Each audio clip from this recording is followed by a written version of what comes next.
Hello and welcome. I'm Vincent McCory and this is Africa 54. Families of the passengers aboard the missing Malaysian jet are growing increasingly frustrated. Chinese relatives confronted officials on Wednesday, demanding Malaysia tell the truth about what happened to the plane that has been missing since March 8th. One unidentified woman directed her anger at an airline official.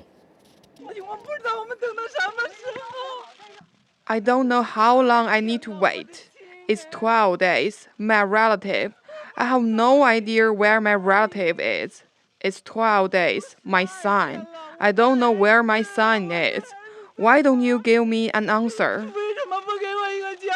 Two-thirds of the plane's 227 passengers were Chinese. Relatives of the missing have become increasingly angry about what they feel is confusing information released by Malaysia. Some have even threatened a hunger strike. Well, meanwhile, there are plenty of theories about what happened to Flight 370. Not only are analysts and flying public mesmerized by the plane's mysterious disappearance, pilots themselves are examining the facts and trying to figure out what happened. VOA's Carolyn Presutti has our story. Americans seem obsessed with the mystery surrounding Flight 370. On Facebook, postings of airplane controls, panels, manuals, and radars. Pilot forums are buzzing as they share information about the plane's disappearance. This one has nearly 150,000 hits and 66 pages of comments. Most of us feel that Bud Musser is a retired airline captain who flew the same model Boeing 777 that is missing.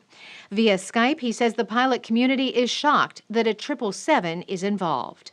because it's so sophisticated, but it's so automated that you can make it do whatever you want. If you learn how to fly that airplane, I mean, it's the first airplane that the engineers listen to the pilots how to design the cockpit. It's user-friendly. But he adds not so user-friendly that someone without prior aviation knowledge could reprogram its route.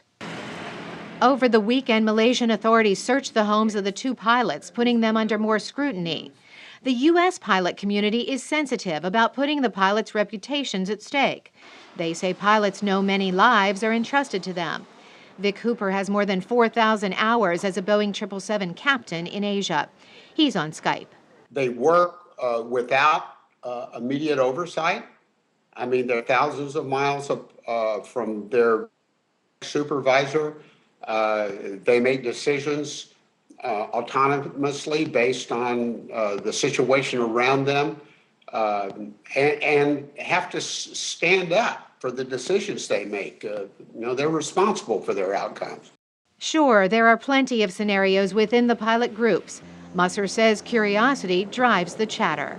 It's a disappeared airplane. It's kind of like out of the 1950s or 60s TV show Twilight Zone. You just don't know what happened, and you can't explain it.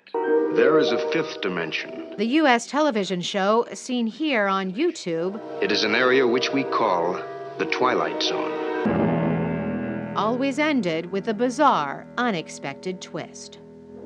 Carolyn Presutti, VOA News, Washington.